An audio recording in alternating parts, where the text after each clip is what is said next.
కుంభకర్ణుడు ఎందుకు ఎప్పుడు పడుకునే ఉంటాడు? రావణాసుడు శివుడికి తపస్సు చేసి లంకను తెచ్చుకున్నాడు. ఇంకా గ్రేట్ అవ్వాలంటే నాకు ఇంద్రుడి స్థానం వస్తేనే కరెక్ట్ గా ఉంటుంది అని చెప్పి అనుకున్నాడు అనమాట. బ్రహ్మదేవుడికి తపస్సు చేశాడు. ఇంద్రుడు వీళ్ళందరూ కూడా చాలా భయపడిపోయారనమాట. ఎందుకంటే చాలా జైగాంటిక్ పర్సనాలిటీ అనమాట కుంభకర్ణుడు. ఎట్లా అంటే ఆల్మోస్ట్ ఒక 60 రాక్షసుల్ని కలిపితే ఎలా ఉంటది అలా ఉండేవాడంట. ఆయన చేతిలో ఉండే శూలం వచ్చేసి ఆల్మోస్ట్ ఒక 150 ధనస్సులు కలిపితే ఎట్లా ఉంటుందో అంత వెయిట్ ఉండి అంత హెవీగా ఉండేదంట. అండ్ కనిపించిన ప్రతి దాన్ని తినేస్తూ ఉండేవాడు అనమాట. సో ఇట్లాంటి అతను కనుక ఇంద్రుడి స్థానంకి వెళ్తే ఇంకేమైనా ఉందా అని చాలా భయపడిపోయారు అందరూ. ఇంద్రుడు వీళ్ళందరూ కూడా సరస్వతి దేవి దగ్గరికి వెళ్ళి ప్రార్థించారనమాట.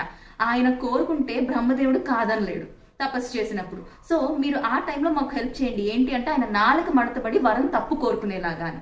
అయితే సరే అన్నారు ఆవిడ. అప్పుడు ఇంద్రాసన్ కావాలి అని బ్రహ్మ ప్రత్యక్షమైనప్పుడు అడగాలి అనుకున్న కుంభకర్ణుడు నాలిక మడతపడి ఏమన్నాడంటే నిద్రాసన్ కావాలి అన్నాడు. ఇంకేముంది తదాస్తు అన్నాడు. నిద్రాసన్ అంటే ఎప్పుడు పడుకునే ఉండడం. అప్పుడు మళ్ళా రావణుడు వచ్చి బ్రహ్మను రిక్వెస్ట్ చేస్తే అప్పుడు ఏం చేశాడంటే సరే అయితే 6 నెలలు పడుకుంటాడు, ఒకే ఒక్క రోజు లేస్తాడు, అది కూడా 1000 ఏనుగులు ఒకేసారి అరిస్తే గింకారం చేస్తే లేస్తాడు, ఆ తర్వాత మళ్ళీ తినేసి మళ్ళీ పడుకుంటాడు 6 నెలలు, ఇలా అవుతూ ఉంటుంది అని చెప్పారనమాట.